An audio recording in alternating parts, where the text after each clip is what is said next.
Demandez à quelqu'un qui n'a aucun lien traditionnel avec le judaïsme ou avec le christianisme pourquoi il faut étudier l'Ancien Testament. Et la réponse que vous obtiendrez ira sans doute dans l'une des deux directions suivantes.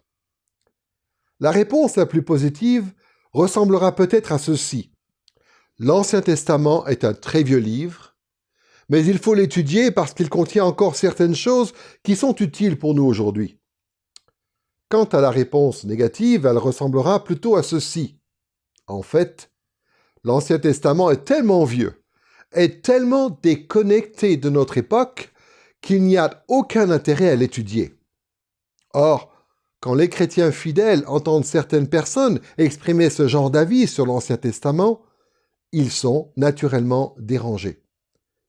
En tant que disciples de Jésus, nous croyons que l'Ancien Testament est la parole de Dieu. L'Ancien Testament fait partie des Saintes Écritures que Dieu a inspirées. Et donc on se dit, mais comment les gens peuvent-ils affirmer de telles choses au sujet de la Bible?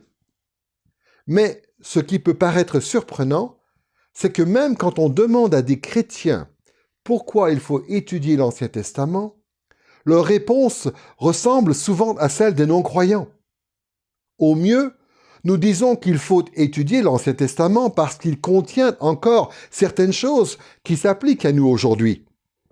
Et au pire, certains chrétiens diront quelque chose du genre « Eh bien, pour être honnête, l'Ancien Testament est tellement vieux, est tellement déconnecté de notre époque qu'il n'y a pas vraiment d'intérêt à l'étudier. »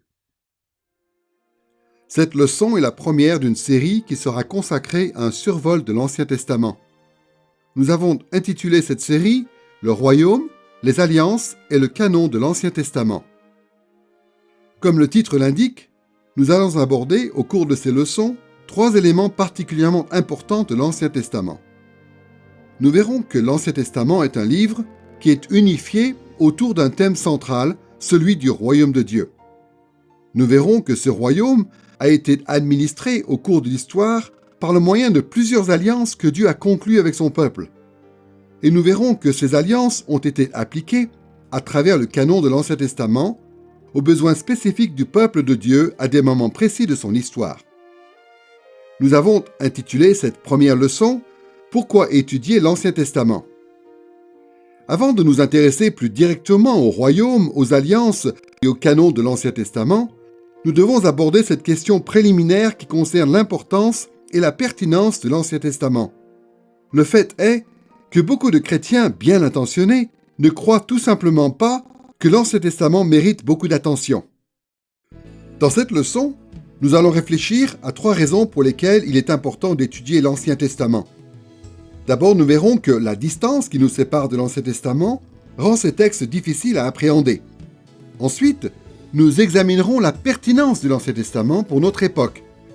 Et troisièmement, nous parlerons, sous différents aspects, de l'application que nous pouvons faire de l'Ancien Testament à notre vie présente.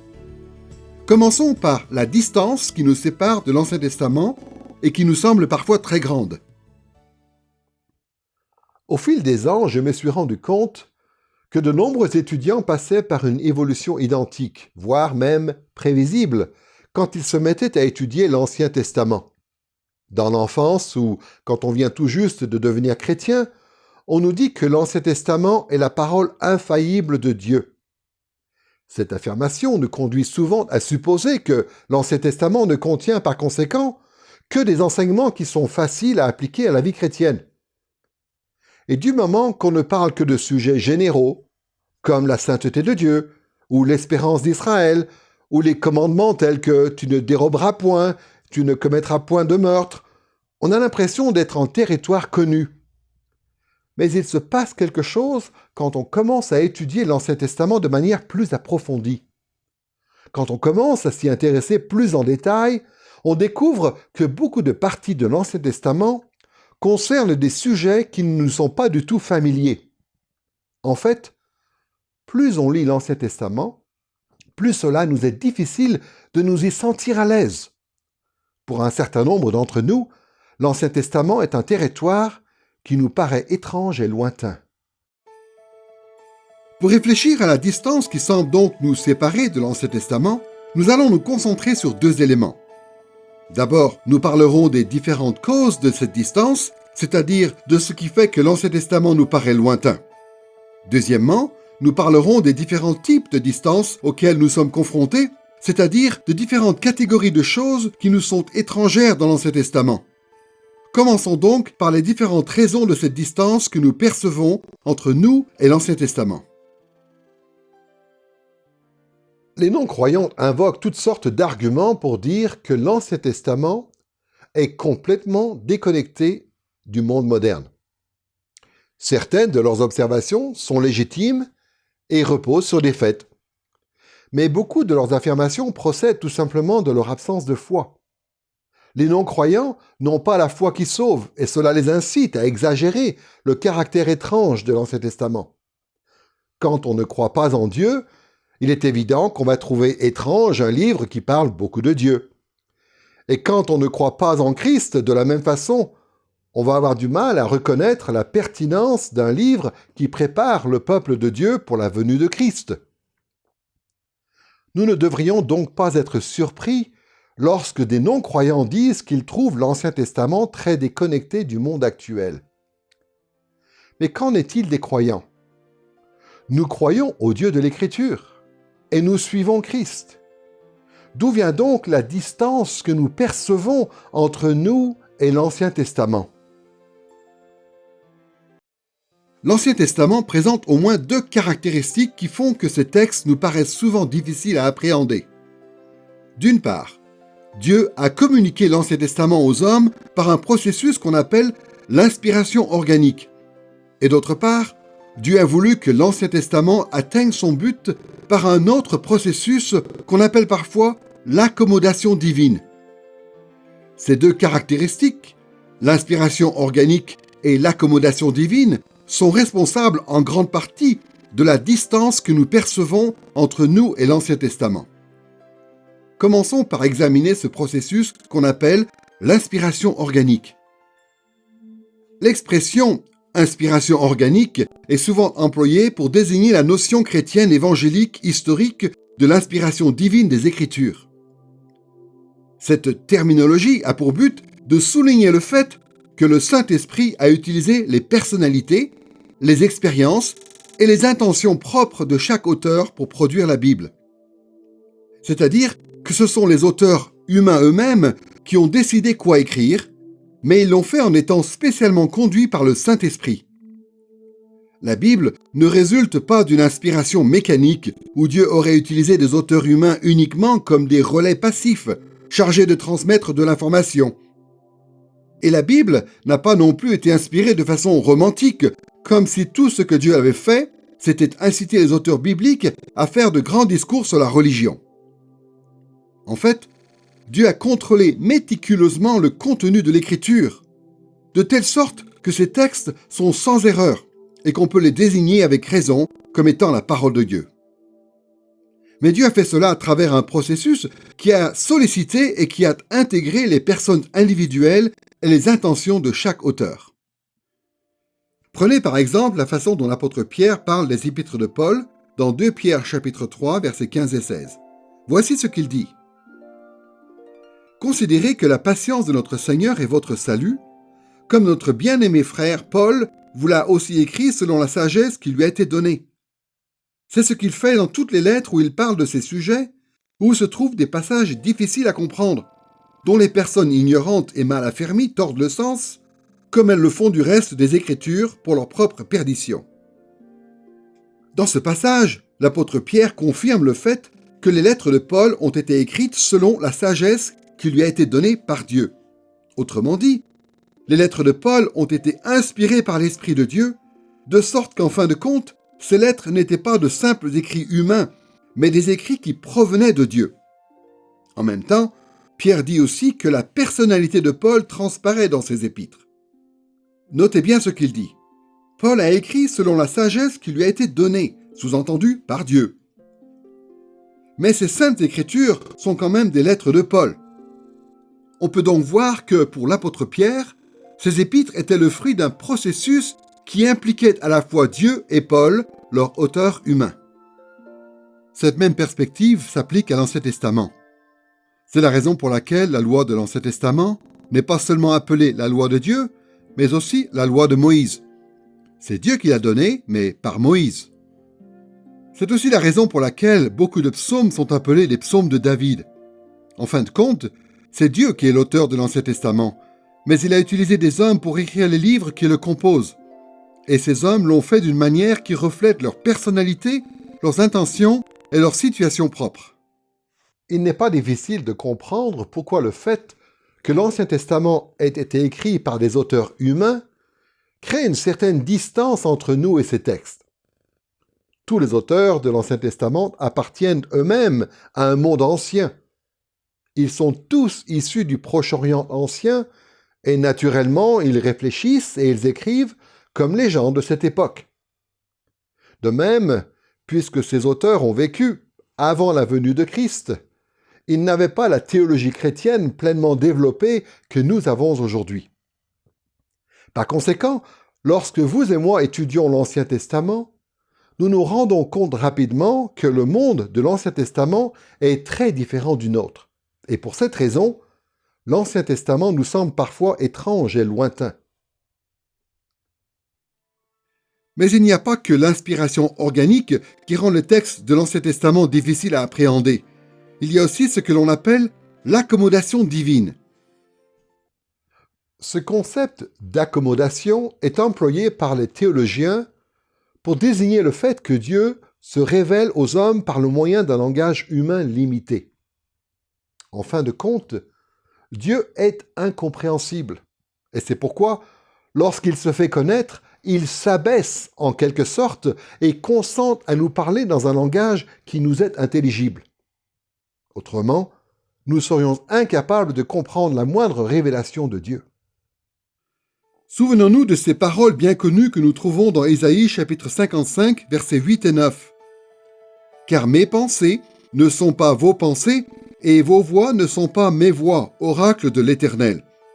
Autant les cieux sont élevés au-dessus de la terre, autant mes voix sont élevées au-dessus de vos voix, et mes pensées au-dessus de vos pensées. » Dieu est tellement transcendant, c'est-à-dire qu'il dépasse si infiniment nos limites humaines, qu'il a accommodé à nos capacités toute révélation qu'il a jamais voulu nous communiquer, de sorte qu'il y a toujours eu des êtres humains capables de comprendre et de suivre ce que Dieu a révélé.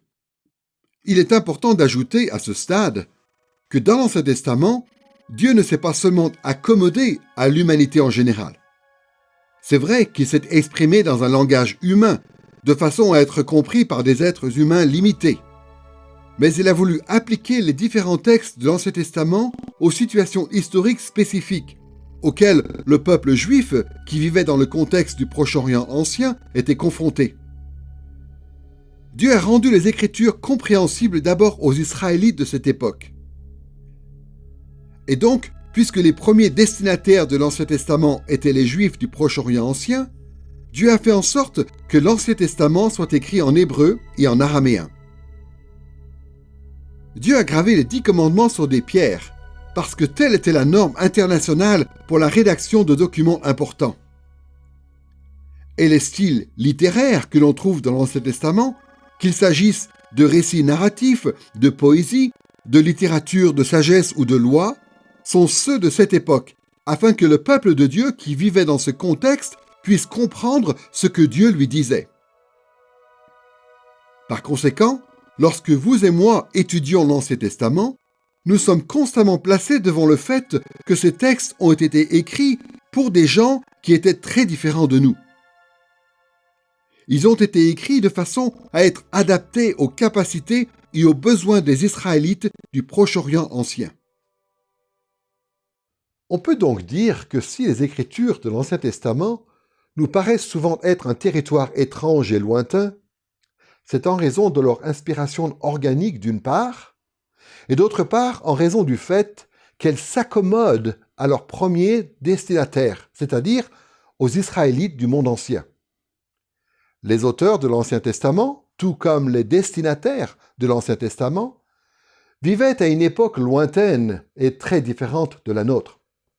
Voilà ce qui explique la distance qui nous sépare de l'Ancien Testament une distance qui nous semble parfois très grande. Nous avons donc parlé des différentes causes de la distance qui nous sépare apparemment de l'Ancien Testament. Maintenant, nous allons parler des différents types de distances auxquelles nous sommes confrontés dans l'Ancien Testament. Quel genre de choses nous semblent étranges dans l'Ancien Testament? Il est évidemment impossible de faire une liste complète de toutes les caractéristiques différentes de l'Ancien Testament qui font que ces textes nous paraissent étranges et lointains, mais il est peut-être utile de distinguer au moins 3 types de distances qui existent entre nous et l'Ancien Testament. D'abord, une distance théologique, c'est-à-dire la différence entre nos croyances en tant que chrétiens du Nouveau Testament et la vision théologique qui est mise en avant dans l'Ancien Testament. Ensuite, une distance culturelle, c'est-à-dire la différence entre notre culture moderne et le contexte culturel très particulier du Proche-Orient ancien, tel qu'on le découvre dans l'Ancien Testament. Et troisièmement, une distance personnelle, c'est-à-dire la différence entre nous en tant que personnes et les personnes que l'on rencontre dans l'Ancien Testament. Précisons d'emblée que les dimensions théologiques, culturelles et personnelles de la vie ne peuvent pas être absolument séparées les unes des autres. Elles sont intimement liées entre elles et elles s'influencent mutuellement de bien des manières. C'est une réalité qui existait aussi bien à l'époque de l'Ancien Testament que de nos jours. Et donc, il est évident que le fait d'aborder séparément ces différentes dimensions en tant que 3 catégories distinctes peut paraître quelque peu artificiel. Néanmoins, il sera quand même utile pour nous d'aborder ces 3 éléments indépendamment les uns des autres. Commençons donc par la question de la distance théologique qui semble nous séparer de l'Ancien Testament. Quand on veut étudier l'Ancien Testament, un des obstacles les plus évidents que l'on rencontre, c'est le décalage que l'on ressent entre la théologie de l'Ancien Testament et notre propre théologie chrétienne du Nouveau Testament. En parlant de distance théologique, on fait référence principalement à la différence historique qui existe entre la révélation que les auteurs de l'Ancien Testament avaient en leur possession et la révélation plus complète que les chrétiens ont reçue. Il se trouve que l'Ancien Testament enseigne de nombreuses choses concernant Dieu et notre relation avec lui, des choses qui nous semblent, en tout cas à première vue, très différentes de ce que dit le Nouveau Testament. Tous les chrétiens qui lisent l'Ancien Testament se rendent compte à un moment ou à un autre que l'Ancien Testament met en avant une certaine vision théologique qui ne semble pas toujours correspondre au Nouveau Testament. Prenons quelques exemples de ces différences théologiques.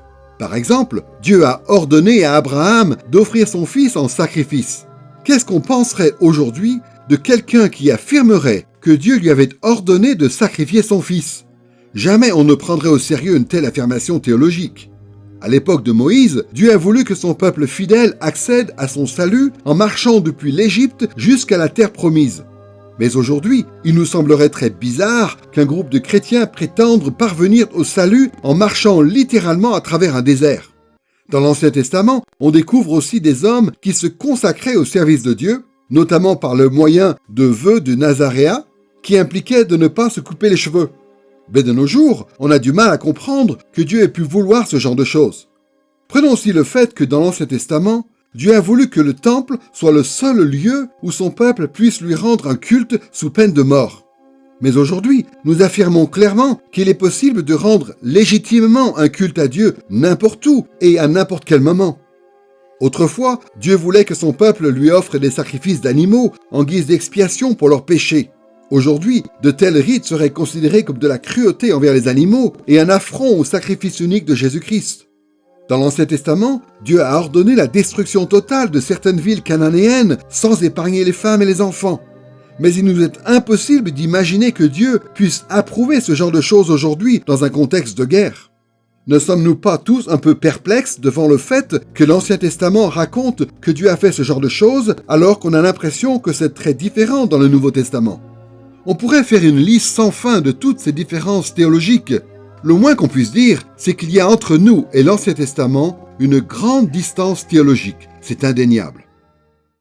Mais l'Ancien Testament est un territoire qui nous semble étrange et lointain Non seulement à cause de cette distance théologique qu'on peut observer entre l'Ancien Testament et le Nouveau, mais aussi en raison de la distance culturelle qui sépare le Proche-Orient ancien de notre monde moderne. Quand on parle de différences culturelles qui nous séparent de l'Ancien Testament, il s'agit des éléments de la vie des personnages, des auteurs et des destinataires originels de l'Ancien Testament, qui sont caractéristiques de leur culture respective.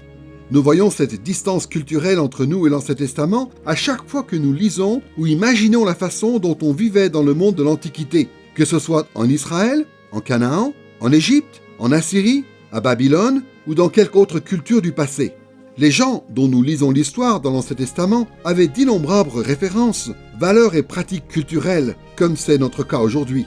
Mais ces attentes, ces coutumes et ces habitudes étaient très différentes des nôtres en raison de l'époque à laquelle ces gens ont existé et du lieu où ils vivaient. La distance culturelle est quelque chose que l'on ressent à cause du fait que la société humaine est constamment en train de changer.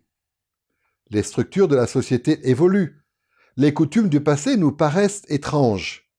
Imaginez que vous visitiez votre propre culture 200 ans en arrière. La plupart d'entre nous nous sentirions très mal à l'aise à cause des différences qui existeraient par rapport à notre situation aujourd'hui. Il nous faudrait beaucoup de temps pour pouvoir nous adapter. Mais si cela est vrai pour une époque si peu éloignée de nous, et en restant dans le même pays, à combien plus forte raison devrions-nous nous attendre à trouver d'énormes différences culturelles entre notre situation et le monde de l'Ancien Testament? Il y a tellement de différences entre le monde du Proche-Orient ancien et celui d'aujourd'hui que beaucoup de choses que nous découvrons dans l'Ancien Testament sont très étranges à nos yeux. Prenons simplement quelques exemples du décalage culturel qui existe entre nous et l'Ancien Testament. D'un point de vue très terre-à-terre, le monde de l'Ancien Testament était globalement un monde agraire. Il est beaucoup question d'agriculture et de pêche dans l'Ancien Testament, mais la population urbaine d'aujourd'hui n'a, en général, pas conscience de ce que ce style de vie impliquait dans l'Antiquité. L'Ancien Testament nous parle aussi de mariage arrangé, mais aujourd'hui, on se demande comment les jeunes couples de l'époque pouvaient tolérer ce genre de coutumes. On apprend que les personnages de la Bible pratiquaient la polygamie, ce qui présente un défi au mariage monogame d'aujourd'hui en tant qu'idéal. On découvre aussi l'esclavage dans l'Ancien Testament, ce qui nous rend perplexes. L'Ancien Testament nous présente aussi une culture qui est dominée par une certaine structure sociale que l'on appelle l'impérialisme. On considérait à l'époque que faire partie d'un puissant empire était l'idéal pour une société. Et c'était ce qu'on croyait dans presque toutes les cultures du Proche-Orient ancien, y compris en Israël. À l'époque, on ne connaissait pratiquement rien de nos idéaux démocratiques modernes. Quand on découvre ces choses qui étaient caractéristiques de la vie dans l'Ancien Testament, généralement, on ne sait pas quoi en faire. Comment appréhender cette Bible qui semble si profondément ancrée dans un contexte culturel si différent du nôtre? Quand on lit l'Ancien Testament, il y a donc ce décalage culturel qui contribue à nous donner cette impression d'un fossé profond qui nous sépare de ces textes. Nous avons donc parlé de la distance théologique puis culturelle qui nous sépare de l'Ancien Testament. Mais il y a aussi, troisièmement, une distance personnelle. En parlant de distance personnelle ou de différence personnelle, on parle du fait que les gens qui vivaient à l'époque de l'Ancien Testament étaient, à bien des égards, très différents des gens qui vivent aujourd'hui. Et cette distance entre eux et nous comporte des aspects vraiment propres à la personne. Évidemment, les gens de l'Ancien Testament n'étaient pas complètement différents de nous. Comme on le verra un peu plus loin dans cette leçon, il nous est possible de nous identifier à ces personnes de plusieurs manières très significatives. Mais en même temps, ces gens avaient une mentalité remarquablement différente de la nôtre.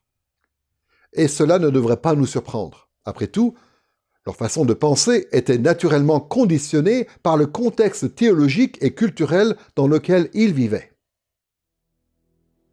D'une part, il faut considérer le fait que beaucoup de gens dans l'Ancien Testament ont vécu des expériences spirituelles complètement différentes de celles qu'on vit aujourd'hui. Certains ont eu des visions du ciel et ont entendu de leurs oreilles la voix de Dieu. Certains ont lutté physiquement avec des êtres célestes. Maintenant, posez-vous la question. En quoi seriez-vous différent si vous aviez vécu ce genre d'expérience spirituelle? Quel genre de personne seriez-vous aujourd'hui si vous aviez des visions inspirées par Dieu, si vous entendiez sa voix ou si vous luttiez avec des êtres venus du ciel? Vous pouvez imaginer sans difficulté que de telles expériences, si vous les viviez aujourd'hui, vous transformeraient complètement. En prenant conscience de cela, nous pouvons plus facilement voir que nous sommes très différents de ces personnages de l'Ancien Testament qui ont connu de telles manifestations de Dieu.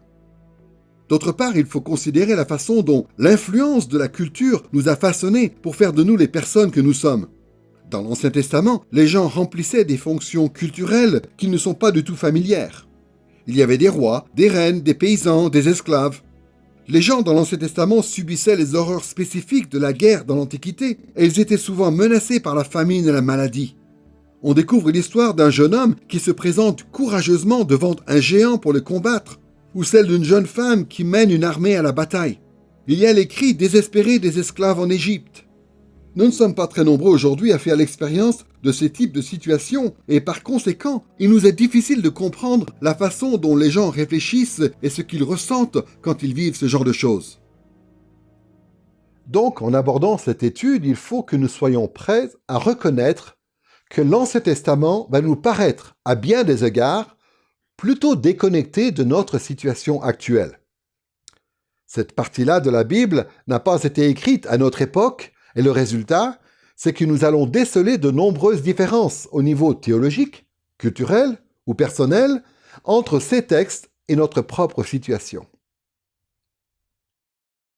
Nous avons donc pu réfléchir à la distance qui nous séparait de l'Ancien Testament, à ses différentes causes et à ses différents types. Maintenant, nous passons à la question de la pertinence de l'Ancien Testament pour notre vie. Pourquoi devrait-on s'attendre à ce qu'un livre si ancien et si éloigné de notre situation actuelle ait des choses à dire qui soient utiles pour nous aujourd'hui? Il y a sans doute beaucoup de réponses que l'on pourrait apporter à cette question, mais la plus importante est celle-ci. Nous devons nous attendre à ce que l'Ancien Testament soit pertinent pour notre vie parce que c'est ce que nous enseigne le Nouveau Testament. Malheureusement, s'il y a un enseignement du Nouveau Testament qui a été mal compris, c'est bien celui-ci. De trop nombreux chrétiens pensent que le Nouveau Testament affirme que l'Ancien Testament est dépassé, obsolète, comme si le Nouveau Testament faisait disparaître notre besoin de l'Ancien Testament. En réalité, le Nouveau Testament affirme tout le contraire. Comme on va le voir, le Nouveau Testament dit que l'Ancien Testament est absolument nécessaire à la vie chrétienne. On ne peut tout simplement pas vivre pleinement en Christ sans être conduit en partie par l'Ancien Testament. Le Nouveau Testament nous parle de la pertinence de l'Ancien Testament de plusieurs manières, mais nous allons concentrer notre attention sur deux éléments en particulier. D'abord, nous verrons les enseignements de Jésus, puis nous verrons les enseignements de l'apôtre Paul. Commençons donc par voir ce que Jésus a dit concernant la pertinence de l'Ancien Testament pour notre vie. Afin d'avoir une vision équilibrée de ce que Jésus a dit sur l'importance de l'Ancien Testament pour nous aujourd'hui, nous allons considérer brièvement deux aspects de l'enseignement de Jésus. D'abord, nous examinerons ce qui semble être des commentaires négatifs sur l'Ancien Testament, et ensuite, nous passerons aux affirmations positives concernant la pertinence de l'Ancien Testament. Pour commencer, regardons ces enseignements de Jésus qui semblent à première vue présenter une vision négative de l'Ancien Testament. Les chrétiens qui pensent que Jésus a mis fin à la pertinence de l'Ancien Testament se réfèrent souvent au Sermon sur la montagne que l'on trouve dans l'Évangile selon Matthieu, chapitres 5 à 7. Dans ce Sermon sur la montagne, à un moment, Jésus aborde plusieurs questions éthiques et la façon dont il aborde ces questions donne l'impression, à beaucoup de gens, qu'il s'oppose aux enseignements de l'Ancien Testament. Prenons les passages suivants qui sont assez connus. Dans Matthieu chapitre 5, versets 21 et 22, voici ce que dit Jésus concernant le meurtre. Vous avez entendu qu'il a été dit aux anciens, « Tu ne commettras pas de meurtre, celui qui commet un meurtre sera passible du jugement. Mais moi je vous dis, quiconque se met en colère contre son frère sera passible du jugement. » Dans Matthieu chapitre 5, versets 27 et 28, Jésus parle de l'adultère en ces mots. « Vous avez entendu qu'il a été dit, « Tu ne commettras pas d'adultère. » Mais moi je vous dis, quiconque regarde une femme pour la convoiter a déjà commis adultère avec elle dans son cœur. Dans Matthieu chapitre 5, versets 31 et 32, Jésus parle du divorce. Il a été dit que celui qui répudie sa femme lui donne une lettre de divorce. Mais moi je vous dis, quiconque répudie sa femme, sauf pour cause d'infidélité, l'expose à devenir adultère.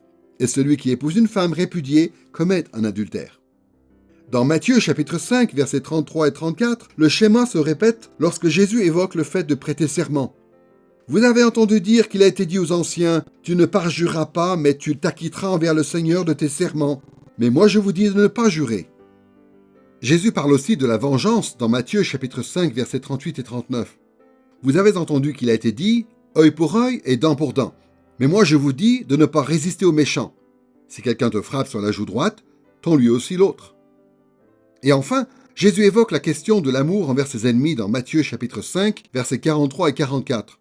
Vous avez entendu qu'il a été dit, tu aimeras ton prochain et tu haïras ton ennemi. Mais moi je vous dis, aimez vos ennemis et priez pour ceux qui vous persécutent. Bien sûr, tous les chrétiens devraient être d'accord sur le fait que Jésus est la révélation suprême que Dieu a envoyée aux hommes, et que l'enseignement de Jésus est plus complet que l'enseignement de l'Ancien Testament. L'enseignement de Jésus pénètre au cœur et revêt une plénitude jamais atteinte dans l'Ancien Testament. Malheureusement, beaucoup de chrétiens lisent ces versets et s'imaginent que l'enseignement de Jésus sur le meurtre, sur l'adultère, sur le divorce, sur les serments, sur la vengeance et sur l'amour envers ses ennemis contredit l'enseignement de l'Ancien Testament. Leur raisonnement est souvent le suivant. Ils disent que l'Ancien Testament parle du meurtre comme étant quelque chose de mal, tandis que Jésus, lui, veut attirer l'attention sur leur cœur rempli de haine. L'Ancien Testament interdit l'adultère physique, mais Jésus va plus loin et parle plutôt de l'adultère du cœur. Concernant le divorce, beaucoup de gens pensent que l'Ancien Testament autorise le divorce pour des motifs divers et que Jésus réfute cet enseignement de l'Ancien Testament en insistant sur le fait que seule l'immoralité sexuelle est une raison légitime pour divorcer. Concernant les serments, ils disent que l'Ancien Testament enseigne à ne pas rompre un serment, mais que Jésus enseigne à ne jamais faire de serment. Souvent, ceux qui interprètent de cette manière le sermon sur la montagne pensent aussi que l'Ancien Testament approuve un genre de vengeance personnelle, œil pour œil et dent pour dent, alors que Jésus enseigne plutôt le pardon. Ils supposent que l'Ancien Testament dit qu'il faut aimer son prochain et haïr son ennemi, tandis que Jésus modifie ce commandement en disant qu'il faut aussi aimer son ennemi. Si cette interprétation des paroles de Jésus s'approche un tant soit peu de la vérité, alors en effet, il y a des raisons de croire que Jésus est venu libérer ses disciples des règles éthiques de l'Ancien Testament.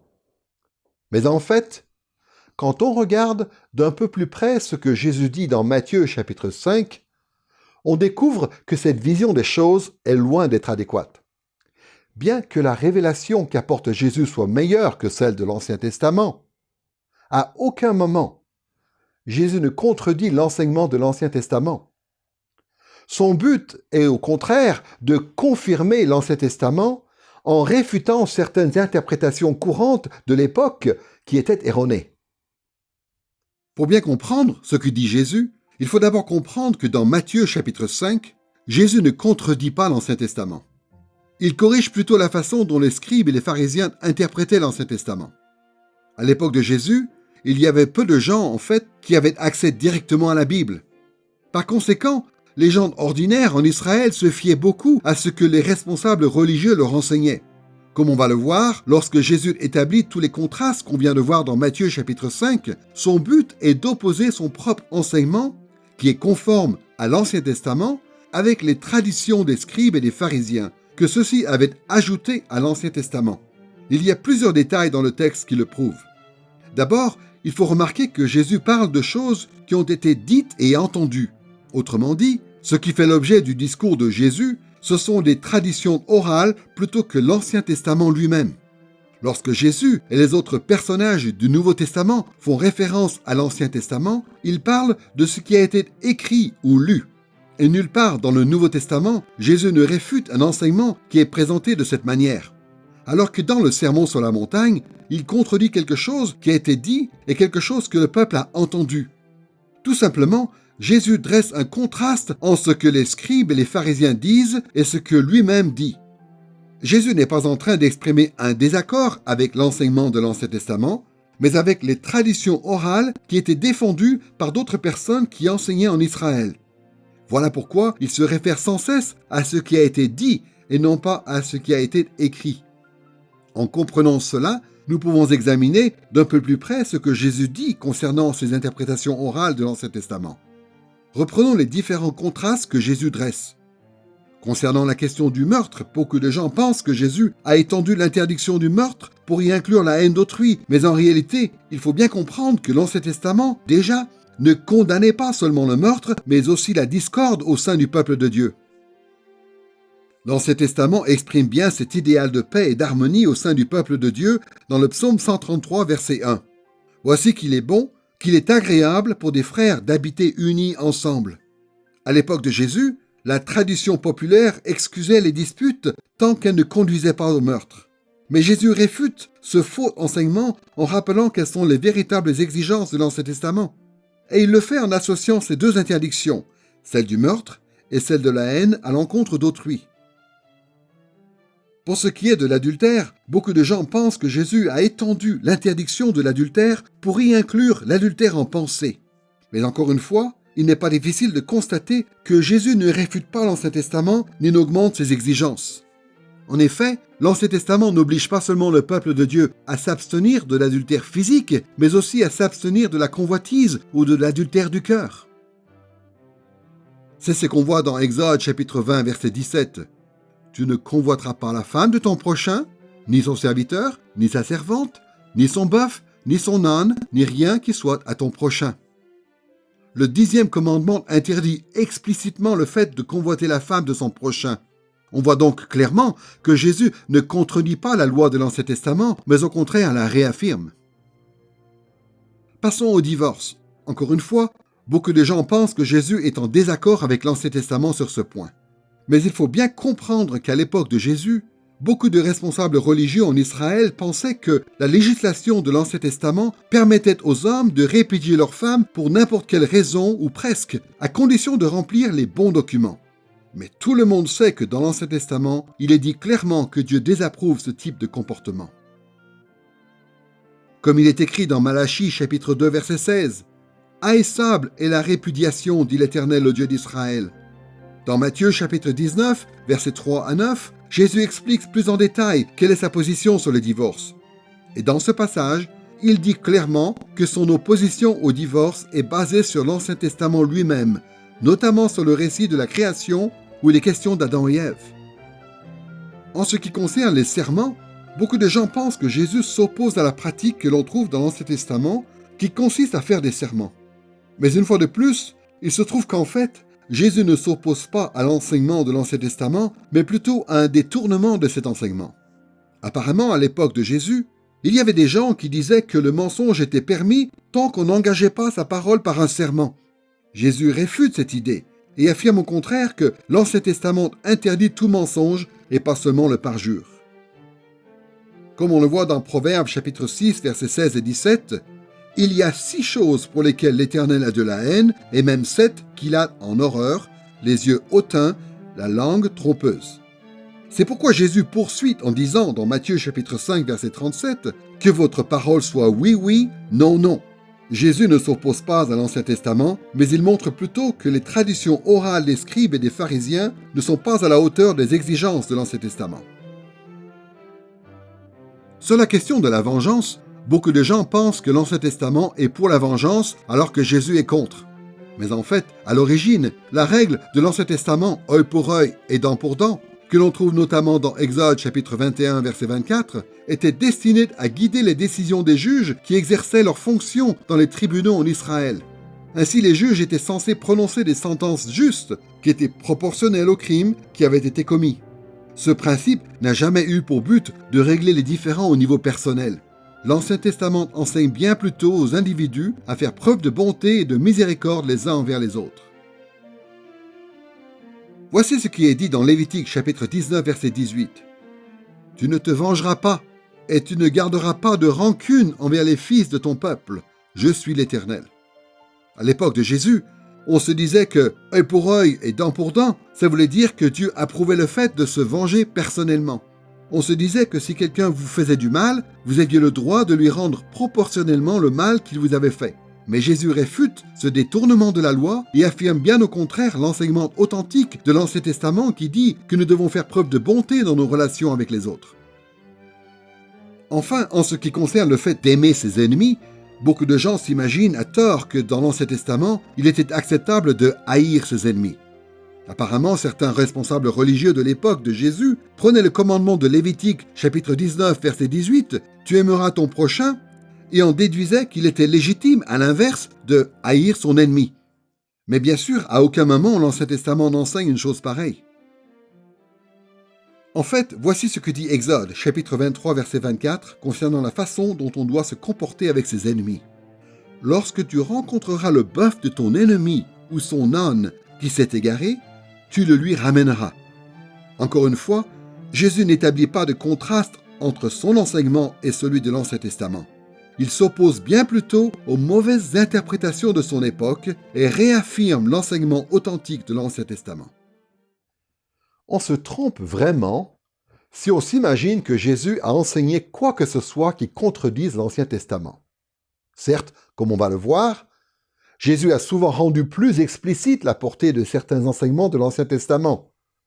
Il a expliqué certaines croyances et certaines pratiques qui étaient préfigurées dans l'Ancien Testament, et dans ce sens, l'enseignement de Jésus va plus loin que celui de l'Ancien Testament, en révélant un peu plus le caractère de Dieu et sa volonté pour son peuple. Mais Jésus ne s'oppose jamais à l'Ancien Testament, ni aux enseignements qu'il contient. Au contraire, il s'oppose plutôt aux mauvaises interprétations de l'Ancien Testament. Nous avons vu que ce qui semblait à première vue être des commentaires négatifs de la part de Jésus concernant l'Ancien Testament était en fait une défense de l'Ancien Testament. Maintenant, passons à d'autres passages où cette fois, les affirmations positives de Jésus concernant l'autorité et la pertinence de l'Ancien Testament sont plutôt faciles à comprendre. Globalement, il y a beaucoup d'éléments qui montrent que Jésus a une vision très positive de l'Ancien Testament. Par exemple, il ne cesse de s'y référer comme étant la base de son propre enseignement. À l'occasion de sa transfiguration, il a manifesté sa gloire en se tenant debout entre Moïse, le médiateur de la loi, et Élie, le chef des prophètes. Et au cours de sa vie, Jésus s'est appliqué de tout son cœur à obéir à tous les enseignements de l'Ancien Testament. Mais pour avoir des exemples spécifiques de l'attitude positive de Jésus à l'égard de l'Ancien Testament, revenons au Sermon sur la montagne. Voici ce que dit Jésus dans Matthieu chapitre 5, versets 17 et 18. « Ne pensez pas que je sois venu abolir la loi ou les prophètes. Je suis venu non pour abolir, mais pour accomplir. En vérité, je vous le dis, jusqu'à ce que le ciel et la terre passent, pas un seul iota, pas un seul trait de lettre de la loi ne passera jusqu'à ce que tout soit arrivé. » Ici, Jésus affirme très clairement qu'il n'est pas venu pour faire disparaître la loi ou les prophètes. Il insiste au contraire sur le fait que tous les détails de l'Ancien Testament, jusqu'au moindre trait de lettre, resteront en vigueur jusqu'à la fin du monde. Malheureusement, les chrétiens s'imaginent souvent que Jésus a voulu dire exactement l'inverse de ce qu'il dit en réalité. Jésus dit « Je suis venu non pour abolir, mais pour accomplir. » Et beaucoup de chrétiens supposent qu'il a voulu dire « Je suis venu non pour abolir l'Ancien Testament, mais pour annuler sa pertinence. » Or, quand on regarde ce que Jésus dit juste après, il est évident que ce n'est pas ce que Jésus a voulu dire. Dans Matthieu chapitre 5, verset 19, il dit « Celui donc qui violera l'un de ses plus petits commandements et qui enseignera aux hommes à faire de même, sera appelé le plus petit dans le royaume des cieux, mais celui qui les mettra en pratique et qui les enseignera, celui-là sera grand dans le royaume des cieux. » Notez bien ce que dit Jésus ici. Si des gens n'observent pas ou enseignent à d'autres à ne pas observer, même le moindre des commandements, ils seront les plus petits dans le royaume des cieux. Jésus savait que les scribes et les pharisiens avaient une approche très sélective de l'Ancien Testament. Et donc Jésus insiste sur le fait que ses disciples doivent croire et suivre tout l'Ancien Testament jusque dans ses moindres détails et pas seulement certaines parties soigneusement sélectionnées. Jésus veut que ses disciples se soumettent entièrement aux Écritures de l'Ancien Testament. En fait, Jésus insiste tellement sur l'autorité de l'Ancien Testament qu'il dit que l'on ne peut espérer une destinée meilleure que celle des scribes et des pharisiens que si l'on se soumet à tout l'Ancien Testament. Voici comment Jésus en parle dans Matthieu chapitre 5, verset 20. « Car je vous le dis, si votre justice n'est pas supérieure à celle des scribes et des pharisiens, vous n'entrerez point dans le royaume des cieux. » Ce que dit Jésus dans ce passage soulève évidemment toutes sortes de questions pratiques. Se soumettre aux enseignements de l'Ancien Testament, qu'est-ce que ça veut dire aujourd'hui? Comment les chrétiens doivent-ils s'y prendre de nos jours pour obéir à tous les commandements de l'Ancien Testament? Ce sont des questions importantes que nous allons traiter dans le cadre de cette série de leçons. Mais pour l'heure, il suffit de retenir un principe de base que Jésus a formulé très explicitement. Jésus appelle ceux qui le suivent à considérer l'Ancien Testament comme faisant autorité en tant que parole de Dieu. Il ne faut pas rejeter ces textes comme s'ils avaient perdu toute pertinence, mais au contraire s'en instruire et s'y soumettre entièrement. Nous avons pu commencer à réfléchir à la pertinence de l'Ancien Testament pour la vie chrétienne, d'abord en examinant les enseignements de Jésus à ce sujet. Maintenant, nous allons considérer brièvement les enseignements de Paul. Pour bien voir que l'apôtre Paul souscrit pleinement à l'Ancien Testament, nous allons nous intéresser à ce qu'il dit en suivant le même schéma que ce que nous avons fait pour les enseignements de Jésus. D'abord, nous allons réfléchir à ce qui semble être des commentaires négatifs de Paul concernant la loi de l'Ancien Testament, et ensuite, nous nous intéresserons aux affirmations positives qu'il fait sur la pertinence de l'Ancien Testament. Commençons par l'appréciation apparemment négative de l'Ancien Testament que l'on trouve chez Paul. Il est triste de constater que de nos jours, beaucoup de chrétiens pensent que Paul avait une vision très négative de l'Ancien Testament. Ces croyances sincères justifient leur opinion par un certain nombre de passages tirés des épîtres de Paul. Prenons simplement un exemple. Voici ce que Paul écrit dans Galates chapitre 3 versets 1 à 5. « Ô Galates insensés, qui vous a fasciné, vous, aux yeux de qui a été dépeint Jésus-Christ crucifié? Voici seulement ce que je veux apprendre de vous. Est-ce en pratiquant la loi que vous avez reçu l'Esprit, ou en écoutant avec foi? Êtes-vous tellement insensés?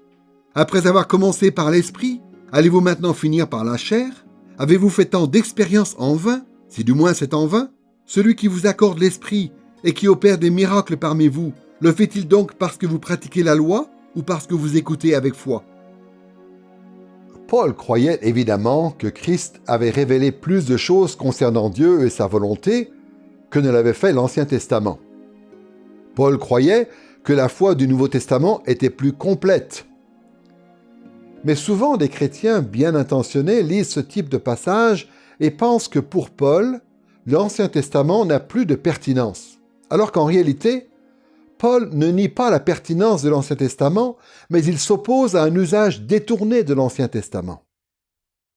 Dans ce passage en particulier, au verset 2, Paul demande aux Galates s'ils ont reçu l'Esprit Saint par la loi de l'Ancien Testament ou par la foi. Au verset 3, il leur demande quel est leur appui. Vont-ils se mettre à s'appuyer sur la chair, c'est-à-dire sur leurs propres efforts, alors qu'ils ont commencé par l'Esprit?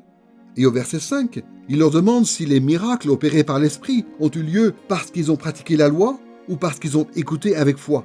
À chaque fois, ce que Paul veut dire, c'est que les bienfaits de la foi chrétienne ne viennent pas par l'obéissance à la loi, mais par la foi en l'évangile de Christ. Les affirmations de ce type que l'on trouve dans les écrits de Paul conduisent beaucoup de gens à penser que Paul rejetait l'autorité et la pertinence de l'Ancien Testament au profit de la foi chrétienne et du Saint-Esprit.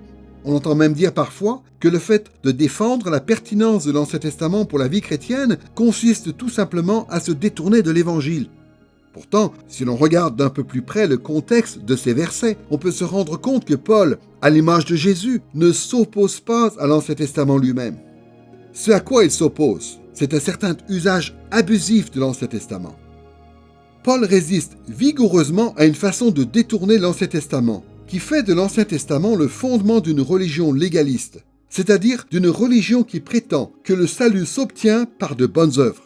Dans ce passage, Paul dénonce les faux docteurs qui, en prétendant qu'on obtient le salut par l'obéissance à la loi, enferment les Galates sous le jugement de la loi.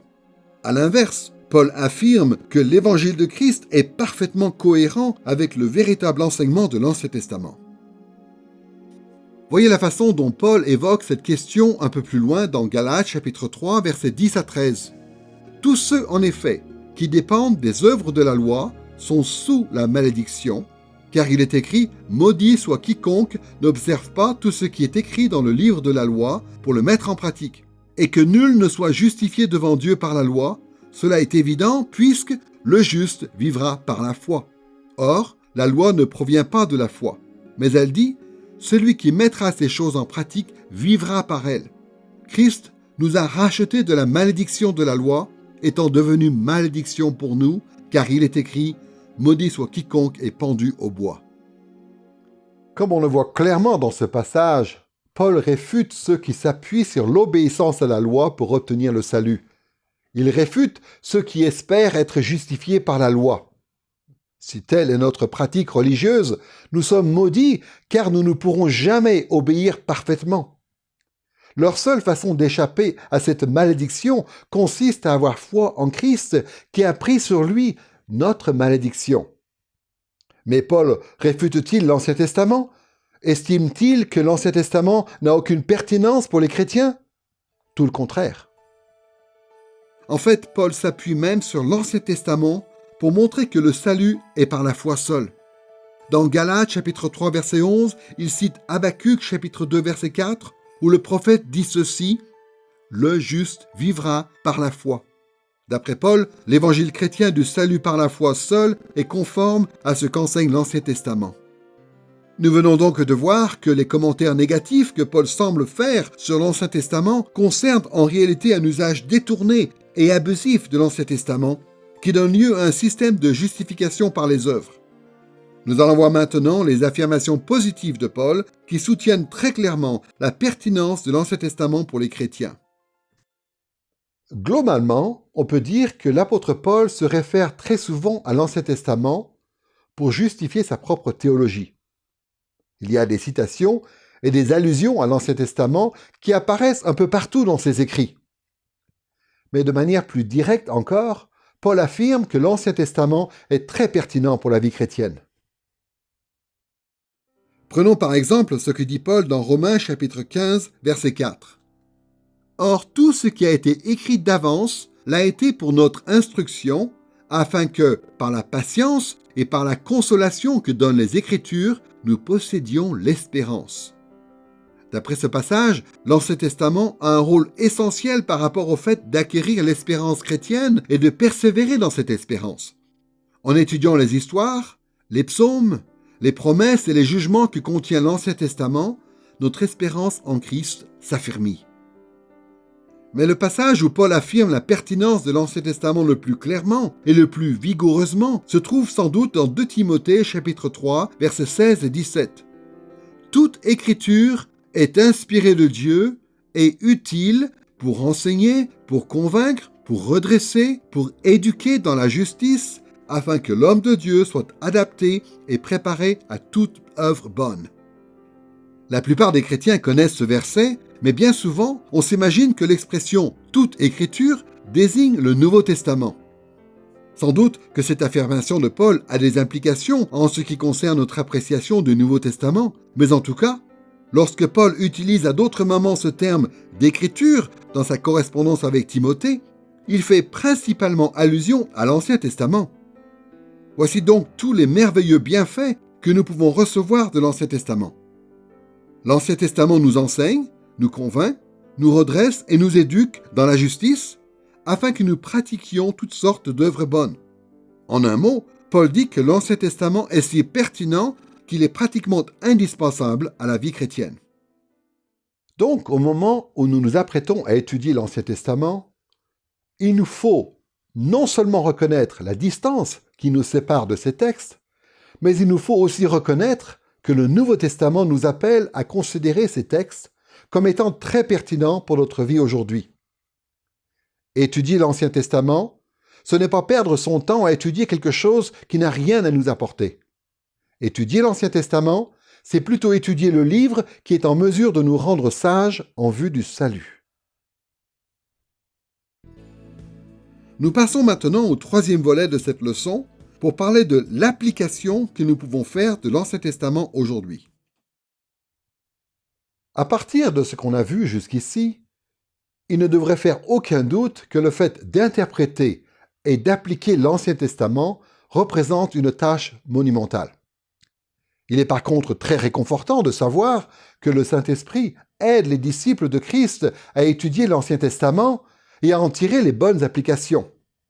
En fait, le Saint-Esprit nous conduit et nous enseigne d'une façon qui dépasse largement tout ce que nous pourrions accomplir par nos propres forces. Si cela est très rassurant, il ne faut pas pour autant basculer dans la complaisance en se disant que le Saint-Esprit va faire tout le travail. Il est de notre devoir, devant Dieu, d'accepter et de relever du mieux possible ce défi qui consiste à apprendre comment appliquer l'Ancien Testament de manière responsable. L'apôtre Paul évoque cette responsabilité en parlant à Timothée dans 2 Timothée chapitre 2 verset 15.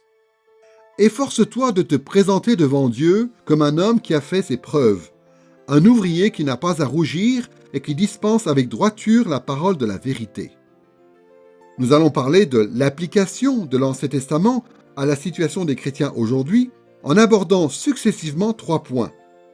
D'abord, nous parlerons de la difficulté qu'il y a à appliquer l'Ancien Testament. Ensuite, nous examinerons les points de contact qui rendent possible l'application d'un livre si ancien à notre situation actuelle. Et troisièmement, nous évoquerons les évolutions dont nous devons tenir compte pour pouvoir tirer des applications de l'Ancien Testament. Pour commencer, quelle est la difficulté à laquelle nous sommes confrontés lorsque nous cherchons à comprendre l'Ancien Testament et à l'appliquer à notre vie aujourd'hui? On peut parler de cette difficulté sous différents angles, mais la question à laquelle on va s'intéresser principalement est la suivante. Comment combler le fossé qui nous sépare de l'Ancien Testament? Comment surmonter cette distance qui existe entre notre situation et celle de l'Ancien Testament, de façon à pouvoir discerner la pertinence de ces textes pour nous aujourd'hui? Essayons d'être clairs. Comme on l'a vu, Dieu a donné l'Ancien Testament à son peuple il y a très longtemps pour que ce peuple, à son époque, sache vivre pour Dieu. Mais comme on l'a vu également, Dieu nous a donné l'Ancien Testament à nous aussi pour que nous sachions à notre tour comment vivre. Le problème, c'est que nous vivons dans un monde qui est très différent de celui de l'Ancien Testament. Pour cette raison, il existe un fossé profond, un abîme entre l'Ancien Testament et nous, qui fait que nous avons beaucoup de difficultés à comprendre comment il faut appliquer l'Ancien Testament à notre vie. Par conséquent, si nous voulons appliquer l'Ancien Testament de manière responsable à notre situation actuelle, il y a 3 choses que nous devons faire. D'abord, nous devons comprendre le monde ancien dans lequel s'inscrit l'Ancien Testament à l'origine. Ensuite, nous devons traverser la distance historique qui nous sépare de l'Ancien Testament en étant attentifs à tout ce qui différencie notre monde actuel du monde de l'Ancien Testament. Et troisièmement, nous devons prendre les choses que nous enseigne l'Ancien Testament et leur faire traverser ce fossé pour ensuite les appliquer à notre situation et à celle de nos contemporains. Voici comment l'apôtre Paul évoque cette question de l'application de l'Ancien Testament dans 1 Corinthiens chapitre 10 verset 11. Il dit ceci concernant les récits de l'Ancien Testament qui rapportent l'exode des Israélites depuis l'Égypte. « Cela leur est arrivé à titre d'exemple et fut écrit pour nous avertir, nous pour qui la fin des siècles est arrivée. » Ici, Paul dit au moins 3 choses qui sont importantes pour nous. D'abord, il parle d'événements et de récits. Cela est arrivé et fut écrit. Ensuite, Paul parle de lui-même et des chrétiens de Corinthe quand il dit « Cela fut écrit pour nous avertir ». Et enfin, Paul fait allusion à la distance qui sépare les Corinthiens de ces événements anciens et des récits qu'il les rapporte quand il désigne les chrétiens comme étant ceux pour qui la fin des siècles est arrivée.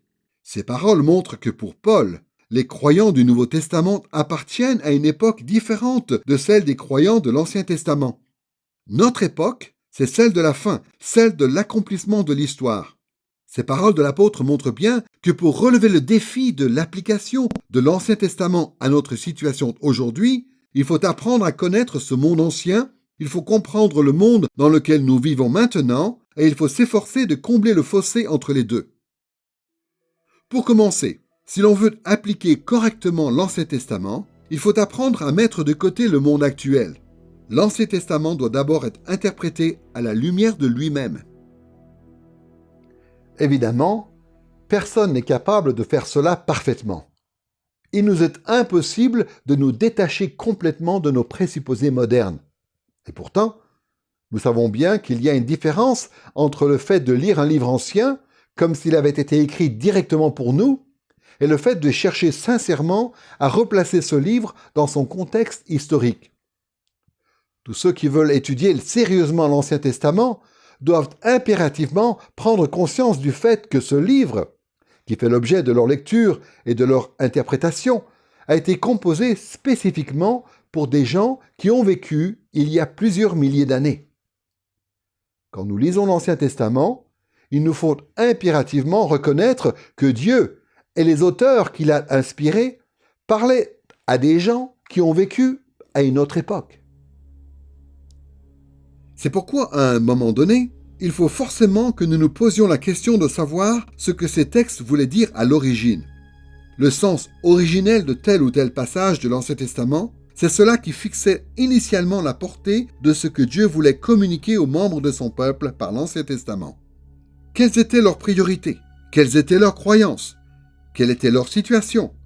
Quelle était leur compréhension de ce passage? Au cours des leçons qui vont suivre dans cette série, nous apprendrons à lire l'Ancien Testament en tenant compte du contexte d'origine de ses auteurs et de ses destinataires. Mais deuxièmement, pour pouvoir appliquer correctement l'Ancien Testament, il faut aussi examiner attentivement toute la période qui nous sépare de l'Ancien Testament afin d'y voir les liens et les évolutions qui ont pu survenir par rapport à la foi biblique. Comme on le verra, le contenu de l'Ancien Testament s'est développé et a augmenté au fil du temps. Ce n'est pas comme si Dieu avait dit quelque chose à son peuple un jour et qu'il n'avait jamais rien dit de plus sur le sujet ensuite. Au contraire, durant cette longue période historique qui sépare notre époque de l'Ancien Testament, Dieu a ajouté à sa révélation. Une partie de cette révélation est venue dans l'Ancien Testament lui-même, et une autre partie est venue dans le Nouveau Testament. Quoi qu'il en soit, pour pouvoir établir des ponts avec notre situation, il faut tenir compte de tout ce que Dieu a dit.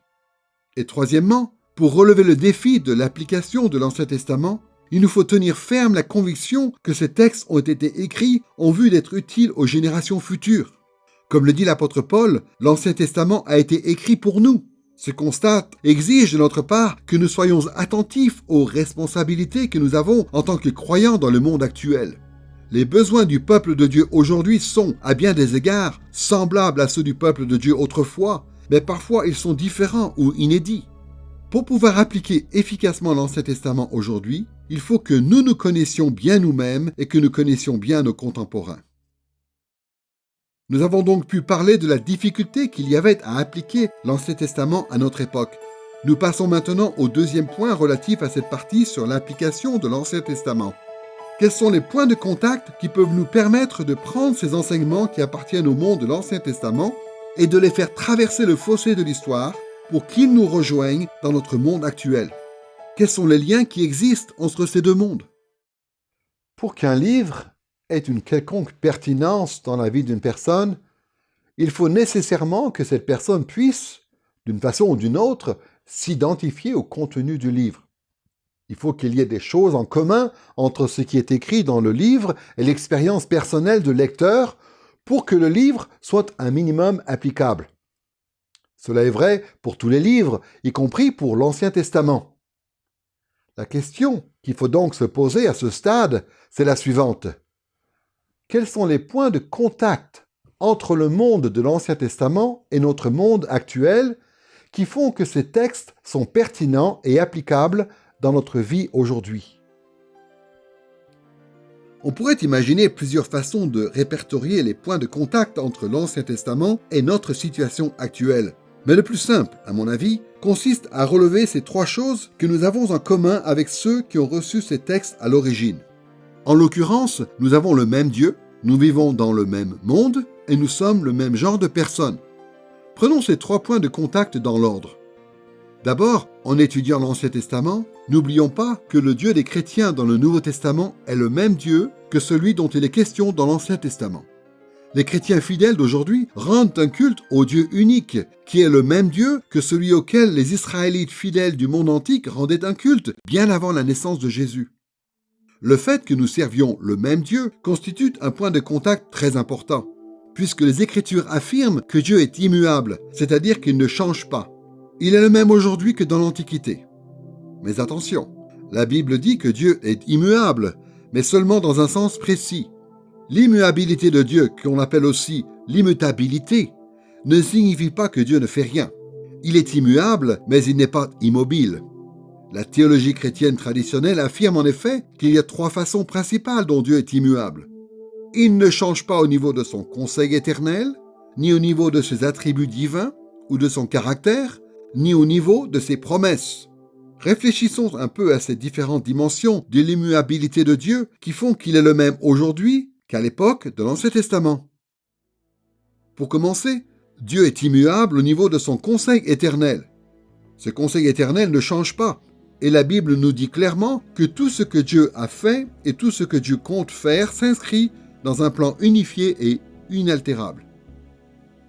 C'est ce que dit le prophète Ésaïe dans Ésaïe chapitre 46, verset 10. « J'annonce dès le commencement ce qui vient par la suite et longtemps d'avance, ce qui n'est pas encore accompli. Je dis, mon projet tiendra bon et j'exécuterai tout ce que je désire. » Au fil de ces leçons, nous allons examiner un peu plus en détail la trajectoire et le but de ce plan éternel. Mais pour l'instant, il suffit de noter que le caractère immuable du plan éternel de Dieu nous montre que son projet dans l'Ancien Testament ne contredit pas son projet dans le Nouveau Testament. Quelles que soient les différences que l'on peut déceler entre les deux, l'Ancien Testament et le Nouveau ne nous présentent pas 2 projets différents, l'un prenant la place de l'autre ou le contradisant. Bien au contraire, l'Ancien Testament et le Nouveau Testament représentent des phases différentes ou des étapes différentes d'un seul plan unifié qui, depuis toujours, fait avancer l'histoire vers un seul but inchangé. Deuxièmement, Dieu est aussi immuable au niveau de ses attributs divins ou de son caractère. Dieu manifeste différents aspects de son caractère à différents moments. Tantôt, il exprime sa miséricorde, tantôt sa colère. Mais son caractère est toujours et a toujours été le même. Sa nature éternelle ne change jamais. Notez la façon dont l'auteur de l'Épître aux Hébreux parle de la nature éternelle de Christ dans Hébreux chapitre 1, versets 10 à 12. « Toi, Seigneur, tu as au commencement fondé la terre, et les cieux sont l'ouvrage de tes mains. Ils périront, mais toi tu demeures. Ils vieilliront tous comme un vêtement, tu les rouleras comme un manteau, et ils seront changés comme un vêtement, mais toi tu restes le même, et tes années ne finiront pas. » Et voici ce qui est écrit dans Jacques chapitre 1, verset 17. « Tout don excellent et tout cadeau parfait viennent d'en haut, du Père des Lumières, chez lequel il n'y a ni changement, ni ombre de variation. » Notre Dieu ne change pas. Au contraire, son caractère reste toujours le même. Malheureusement, de nos jours, un certain nombre de chrétiens doutent de l'immuabilité du caractère de Dieu. Ils s'imaginent que Dieu avait certains attributs au début de la Bible et des attributs différents un peu plus tard. Dr. Richard Pratt raconte l'anecdote suivante. Il cite « Je me souviens du jour où, quand j'avais 6 ans, ma monitrice d'école du dimanche nous a enseigné l'histoire de la prise de Jéricho par Josué. Après avoir fini de nous raconter ce qui s'était passé, elle nous a tous regardés bien dans les yeux et elle a dit « Écoutez les enfants, dans l'Ancien Testament, Dieu était très méchant. Il voulait même faire mourir des enfants. Mais depuis cette époque, Dieu a changé. Dans le Nouveau Testament, il aime tout le monde. C'est super, non, de vivre à l'époque du Nouveau Testament plutôt qu'à l'époque de l'Ancien. » Et bien sûr, nous étions tous d'accord. Aucun de nous ne voulait se faire tuer comme les enfants de Jéricho. Et Dr. Richard Pratt continue en disant « Je ne doute pas des bonnes intentions de ma monitrice d'école du dimanche. Mais la réalité, c'est qu'elle a fait une terrible erreur de jugement. Le caractère de Dieu n'a pas changé depuis l'Ancien Testament. Au contraire, il est toujours autant le Dieu du jugement, aussi bien dans le Nouveau Testament que dans l'Ancien. Et il est toujours autant le Dieu d'amour, aussi bien dans l'Ancien Testament que dans le Nouveau. Le caractère de Dieu a toujours été et sera toujours précisément ce qu'il est aujourd'hui. Il ne change pas. L'immuabilité des attributs de Dieu est donc une autre raison pour laquelle nous pouvons croire que l'Ancien Testament est pertinent par rapport à notre vie actuelle. Bien que les actes de Dieu dans l'Ancien Testament aient l'air d'être, à première vue, très différents de ces actes dans le Nouveau Testament, nous devons néanmoins affirmer, car c'est l'enseignement de l'Écriture, que le caractère de Dieu n'a jamais changé. Tout ce qu'il a fait dans l'Ancien Testament reflète ce caractère. Et puisque son caractère n'a pas changé, nous pouvons être certains que ce qu'il fait dans le Nouveau Testament est aussi parfaitement cohérent avec sa nature éternelle. Si les croyants de l'Ancien Testament et ceux du Nouveau Testament ont le même Dieu, avec les mêmes attributs, alors on peut s'attendre à ce qu'il y ait des similitudes entre la relation de Dieu avec les croyants de l'Ancien Testament et sa relation avec les croyants du Nouveau. Ce sont ces similitudes qui, notamment, révèlent la pertinence de l'Ancien Testament pour notre vie. Troisièmement, tout au long de la Bible, on voit aussi que Dieu est immuable au niveau de ses promesses. Il ne fait aucun doute que Dieu va accomplir tout ce qu'il a promis d'accomplir pour son peuple dans le cadre de son alliance. Mais ici aussi, il faut faire attention. Souvent dans l'Écriture, Dieu menace les gens ou leur offre des choses et en fin de compte, il ne réalise pas ce qu'il avait annoncé. Mais il ne faut pas confondre ces menaces ou ces offres avec les promesses de l'alliance. Les promesses de l'alliance sont les choses que Dieu a juré de faire. Et les serments de Dieu sont infaillibles. Comme on le voit dans Hébreux chapitre 6, verset 17, Dieu, voulant donner aux héritiers de la promesse une preuve supplémentaire du caractère immuable de sa décision, intervint par un serment. Dieu est immuable au niveau des alliances qu'il conclut. Dans Genèse chapitre 9, verset 16, Dieu promet qu'à chaque fois qu'il verra l'arc dans la nuée, il se souviendra de son alliance perpétuelle avec Noé, et ainsi, il ne détruira plus jamais le monde par un déluge. À 3 reprises, dans Genèse chapitre 17, Dieu promet que son alliance avec Abraham sera une alliance perpétuelle. Et dans 1 Chronique chapitre 16, versets 15 à 18, David se réfère à l'alliance éternelle que Dieu a conclue avec les patriarches, d'après laquelle il donnerait à Israël la terre promise. Dans 2 Samuel, chapitre 23, verset 5, David dit aussi que Dieu a conclu une alliance éternelle avec lui concernant le fait que le trône d'Israël appartiendrait toujours à sa descendance. Et bien que les péchés d'Israël, de Juda et de la maison de David aient conduit à l'exil, Dieu a malgré cela toujours maintenu son alliance. Voici ce que nous lisons dans Ézéchiel chapitre 16, versets 59 et 60. « Car ainsi parle le Seigneur l'Éternel. J'agirai envers toi comme tu as agi, toi qui as méprisé le serment en rompant l'alliance. Mais moi, je me souviendrai de mon alliance avec toi au temps de ta jeunesse, et j'établirai avec toi une alliance éternelle. » Il faut bien reconnaître que parfois, dans le Nouveau Testament, on a l'impression que Dieu a oublié ou mis de côté certaines de ses promesses. Mais la réalité, c'est qu'en comprenant bien l'Écriture et en se rappelant que Dieu ne change pas, on peut voir que toutes les promesses de l'Alliance ont été ou seront un jour accomplies. C'est pourquoi nous avons toutes les raisons de croire que l'Ancien Testament peut être appliqué de manière bénéfique à notre situation en tant que disciples de Christ sous l'ère du Nouveau Testament. Dieu a fait beaucoup de promesses aux croyants de l'Ancien Testament et on peut être certain que dans le Nouveau Testament, toutes ces promesses-là, Dieu va les garder. Nous avons donc pu voir déjà que l'Ancien Testament et le Nouveau Testament sont reliés par le fait que dans les deux, il y a le même Dieu immuable. Nous pouvons passer maintenant à un deuxième point de contact entre la foi de l'Ancien Testament et notre foi aujourd'hui. Il s'agit du fait que nous vivons dans le même monde. Pour le dire simplement, l'Ancien Testament est venu dans le même monde et décrit le même monde que celui dans lequel nous vivons aujourd'hui. La foi des croyants de l'Ancien Testament ne provient pas d'un autre univers. Elle est apparue ici même, sur cette planète, ce qui fait que nous nous inscrivons au moins dans une histoire commune avec la foi de l'Ancien Testament et qu'il y avait aussi un certain nombre de circonstances qui nous sont communes. Cette réalité devrait nous permettre de discerner au moins deux types de liens qui existent entre notre foi, c'est-à-dire celle du Nouveau Testament, et la foi de l'Ancien Testament.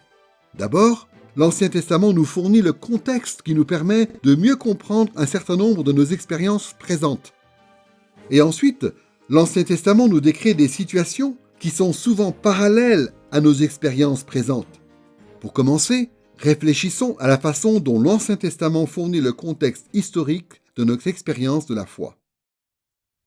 Une des caractéristiques les plus évidentes de l'Ancien Testament, et en même temps une des plus étonnantes, c'est que l'Ancien Testament rapporte énormément d'événements et d'enseignements, et que ces événements et ces enseignements forment le contexte d'autres événements et d'autres enseignements dans le Nouveau Testament.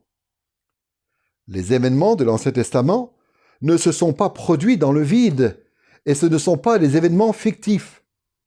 Ils se sont produits dans l'histoire, et beaucoup de ces événements ont laissé une trace indélébile dans le monde pour toutes les générations suivantes. Par exemple, les 10 commandements qui ont été donnés au peuple d'Israël dans le livre de l'Exode fournissent un contexte important pour l'enseignement moral que l'on trouve dans le Nouveau Testament. De façon similaire, le fait que Dieu fasse du roi David la tête d'une dynastie permanente pour le peuple de Dieu constitue un élément important en termes de contexte historique pour comprendre la généalogie de Jésus en tant que fils de David. De même, l'exil d'Israël, sa déportation dans des pays étrangers, est un fait historique qui constitue lui aussi un élément important de contexte, notamment pour comprendre la parole de Jésus lorsqu'il dit qu'il est venu délivrer les captifs. À travers ces éléments, et on pourrait en ajouter beaucoup d'autres, on voit que l'Ancien Testament a une vraie pertinence pour les croyants du Nouveau Testament en raison du contexte historique qu'il établit. Mais l'Ancien Testament a aussi une pertinence pour nous parce qu'un certain nombre d'événements dans l'Ancien Testament décrivent des situations parallèles à celles que nous connaissons en tant que chrétiens. On a tous déjà entendu cette expression « l'histoire se répète ». Et nous savons bien que beaucoup de choses qui se passent aujourd'hui ressemblent à ce qui se passait autrefois. Tout comme les croyants de l'Ancien Testament, nous vivons nous aussi dans un monde qui a été créé par Dieu, mais qui est tombé dans le péché. Les fidèles de l'Ancien Testament ont été confrontés à l'opposition de leurs ennemis, sur le plan terrestre ou spirituel, et nous sommes nous aussi confrontés à cette même opposition. Les croyants vivaient dans la dépendance de Dieu pour surmonter leurs épreuves.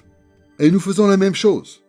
Il y a beaucoup de parallèles entre le monde de l'Ancien Testament et le nôtre.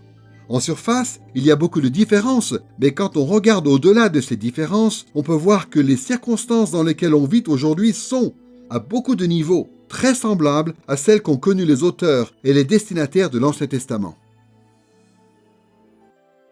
Il y a troisièmement un autre élément parmi les points de contact qui existent entre l'Ancien Testament et notre situation actuelle. C'est le fait que dans les deux situations, on trouve le même genre de personnes.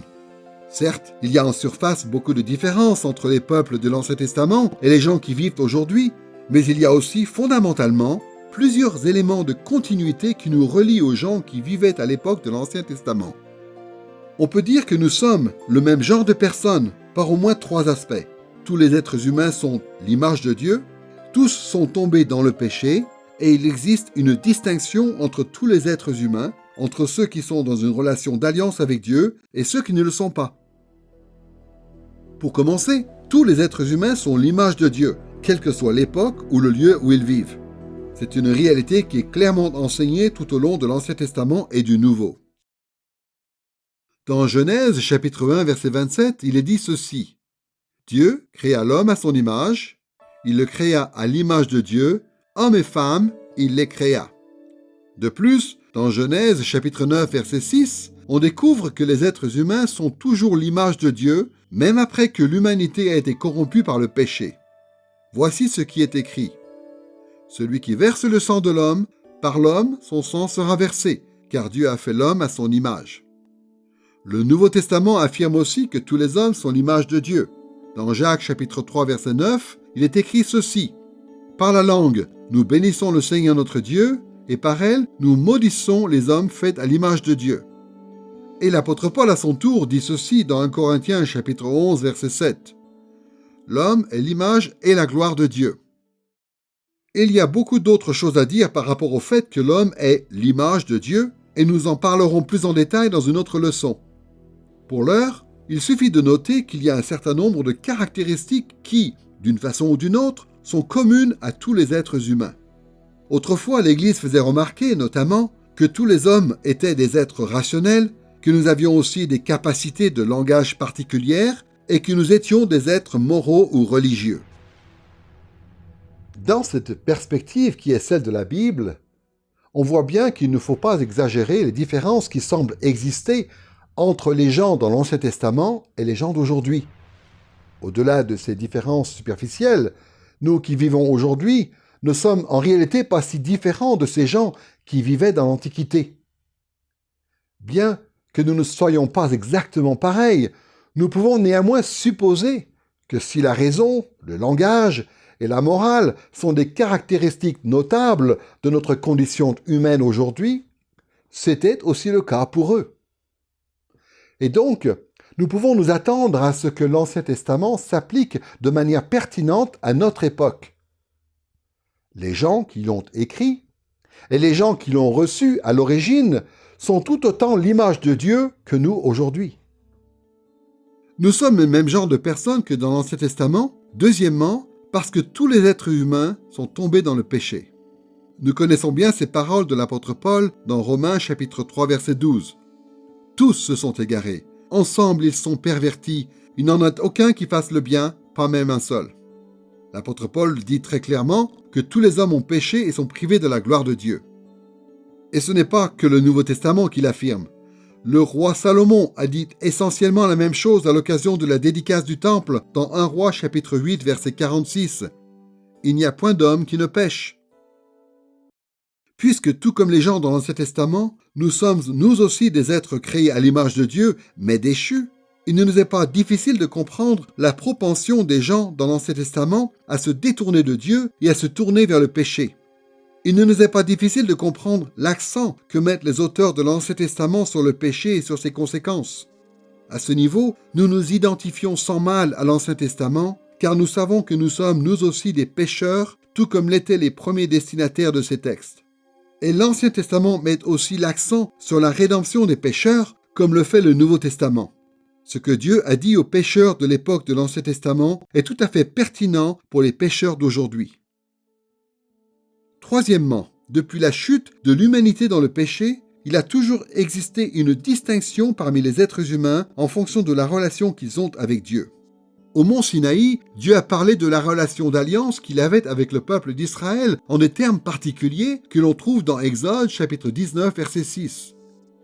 Vous serez pour moi un royaume de sacrificateurs et une nation sainte. Et dans 1 Pierre chapitre 2 verset 9, l'apôtre Pierre cite ce passage, mais l'applique à l'Église du Nouveau Testament. Il dit « Vous êtes une race élue, un sacerdoce royal, une nation sainte, un peuple racheté. » Il y a bien sûr des différences entre le peuple de Dieu dans l'Ancien Testament et son peuple dans le Nouveau Testament, mais il y a quand même des éléments très forts de continuité. Il existe toujours cette distinction au sein de l'humanité qui est déterminée par la relation que l'on a avec Dieu. Il y a plusieurs façons dont on pourrait décrire cette distinction au sein de l'humanité. Une façon pratique de le faire consiste à noter que tout au long de la Bible, Dieu distingue trois groupes de gens. D'abord, il y a ceux qui sont perdus parce qu'ils sont en dehors de l'alliance avec Dieu. Ensuite, il y a ceux qui sont dans l'alliance avec Dieu, mais qui sont quand même perdus, c'est-à-dire qui n'ont pas été sauvés de leurs péchés. Et troisièmement, il y a ceux qui sont dans l'alliance avec Dieu et qui ont été justifiés par le moyen de la foi et qui sont sauvés dans l'éternité. Ces trois groupes de gens existaient dans l'Ancien Testament et ils existent encore aujourd'hui sous l'ère du Nouveau Testament. À cause de ce type de parallèle, il est juste de penser que l'Ancien Testament a une pertinence pour nous aujourd'hui. À notre époque, l'humanité est encore sujette à la distinction qui existait dans l'Ancien Testament. Par conséquent, ce que Dieu dit au peuple d'Israël nous est aussi destiné en tant que peuple de Dieu. Si l'on veut étudier l'Ancien Testament dans le but de l'appliquer à aujourd'hui, il est donc important de se souvenir qu'il y a au moins ces trois points de contact entre ces textes et l'époque présente. Nous servons le même Dieu, dans le même monde, et nous sommes le même genre de personnes. Nous avons donc vu la façon dont ces différents points de contact nous permettaient de nous identifier à l'Ancien Testament. Un même Dieu, un même monde et le même genre de personnes. Maintenant, nous allons prendre en compte les évolutions qui ont eu lieu entre l'Ancien Testament et le Nouveau. Il y a toutes sortes de façons dont on pourrait aborder cette question, mais nous allons simplement nous en tenir à ce schéma en 3 parties que nous venons de suivre pour parler des différents points de contact. Nous allons voir en effet qu'il y a des évolutions concernant l'époque, concernant la culture et concernant les gens. Premièrement, nous savons bien que l'Ancien Testament et le Nouveau Testament nous présentent le même Dieu immuable. Mais nous devons tenir compte du fait que Dieu s'est révélé au fil du temps et que sa révélation a marqué différentes époques. L'histoire biblique raconte la façon dont Dieu s'est révélé progressivement, petit à petit, au fil de l'histoire du salut, une histoire que Dieu faisait avancer inexorablement vers le but qu'il avait décrété. Pour le dire tout simplement, Abraham en savait plus sur Dieu que Noé, Moïse en savait plus qu'Abraham, David en savait plus que Moïse, et Dieu a révélé encore plus de choses aux croyants du Nouveau Testament qu'il n'en avait révélé auparavant. L'auteur de l'Épître aux Hébreux insiste sur ce point dans Hébreux chapitre 1 versets 1 et 2. Après avoir autrefois, à plusieurs reprises et de plusieurs manières, parlé à nos pères par les prophètes, Dieu nous a parlé par le Fils en ces jours qui sont les derniers. De nos jours, malheureusement, il règne beaucoup de confusion autour de la question de savoir comment intégrer les différences d'époque dans l'interprétation de l'Ancien Testament et dans son application à notre vie présente. Beaucoup de chrétiens croient, avec raison, que l'Ancien Testament s'applique à nous, mais ils ne sont pas toujours d'accord sur la façon d'aborder ces textes pour ensuite les appliquer à notre situation. Il existe un grand éventail d'approches différentes, mais nous allons surtout relever 3 grandes tendances. D'un côté, il y a plusieurs positions, plutôt extrêmes, qui mettent en avant une vision fragmentée de la foi biblique. Ces chrétiens mettent beaucoup l'accent sur les différences qui existent entre les différentes époques de l'Écriture. En fait, ils mettent tellement l'accent sur ce qui différencie l'Ancien Testament de notre situation actuelle qu'ils en arrivent parfois à dire que les éléments de l'Ancien Testament qui s'appliquent aux croyants aujourd'hui ne sont que ceux qui sont répétés dans le Nouveau Testament. Tant que le Nouveau Testament ne mentionne pas un certain enseignement ou une certaine pratique de l'Ancien Testament, ces chrétiens supposent que cela ne s'applique pas aujourd'hui. À l'autre bout du spectre, il y a d'autres positions, plutôt extrêmes elles aussi, qui mettent en avant une vision uniformisée ou aplatie de la foi biblique. Ces chrétiens mettent beaucoup l'accent sur ce qui ne change pas d'une époque à l'autre dans l'Écriture. En fait, ils estiment que l'Ancien Testament et le Nouveau Testament sont tellement unifiés que si le Nouveau Testament ne mentionne pas un certain enseignement ou une certaine pratique de l'Ancien Testament, alors cela devrait toujours s'appliquer aussi strictement que possible aujourd'hui. Dans les leçons qui vont suivre, nous allons essayer d'éviter ces 2 extrêmes. Et nous allons aborder la question des différentes époques de la révélation en considérant l'histoire biblique comme étant à la fois unifiée et en évolution. Cette perspective qui est la nôtre cherche à tenir compte à la fois de ce qui n'a pas changé, de ce qui a changé au cours de l'histoire que nous rapporte la Bible. Nous allons présupposer que tout est pertinent dans l'Ancien Testament, mais aussi que tout a évolué. Nous n'allons jamais considérer qu'une partie de l'Ancien Testament est inapplicable aujourd'hui ou sans importance pour notre situation actuelle, mais nous n'allons jamais non plus chercher à appliquer des éléments de l'Ancien Testament sans tenir compte de ce que Dieu a révélé dans le Nouveau Testament. Tout ce que l'Ancien Testament nous apprend doit plutôt être recontextualisé ou réajusté en fonction des différentes époques en passant par le filtre du Nouveau Testament. Autrement dit, ce modèle d'interprétation affirme que tout l'Ancien Testament est pertinent et fait autorité dans notre vie, mais aussi que tout l'Ancien Testament doit être appliqué à la lumière du Nouveau Testament. Ce modèle, qui tient compte de différentes évolutions historiques, suit une analogie que l'apôtre Paul lui-même a appliquée à l'histoire du salut. Dans Galates chapitre 3 verset 24, Paul compare les différentes étapes de l'histoire biblique aux différentes étapes de la croissance d'un enfant. La loi a été un précepteur pour nous conduire à Christ. Autrement dit, la foi de l'Ancien Testament ressemble aux instructions que l'on donnerait à un enfant, tandis que la foi du Nouveau Testament ressemble aux instructions que l'on donnerait à un héritier qui serait devenu adulte. Réfléchissons à cette analogie que fait l'apôtre Paul pour décrire l'évolution de la foi biblique. Habituellement, Ce qu'on donne à un enfant, c'est une liste de règles simples et adaptées à sa situation. Ne va pas dans la rue, ne touche pas le four, etc. Mais quand un enfant devient adulte, on ne s'attend plus à ce qu'il évite d'aller dans la rue ou à ce qu'il ne touche pas le four. Ce sont des adultes après tout. Mais on s'attend quand même à ce que ces adultes retiennent la sagesse que ces règles étaient censées leur communiquer dans l'enfance. On s'attend à ce qu'un adulte comprenne qu'une route ou un four peuvent être dangereux et qu'il faut faire preuve de précaution quand on traverse la rue ou quand on manipule un four. Ce serait idiot de s'attendre à ce qu'un adulte soit lié par les mêmes règles que celles qu'on lui imposait quand il était un enfant de 2 ans. Mais ce serait aussi idiot qu'un adulte se détourne de la sagesse que véhiculaient ces règles. Comme on le verra au fil de ces leçons, on pourrait en dire autant de la foi biblique.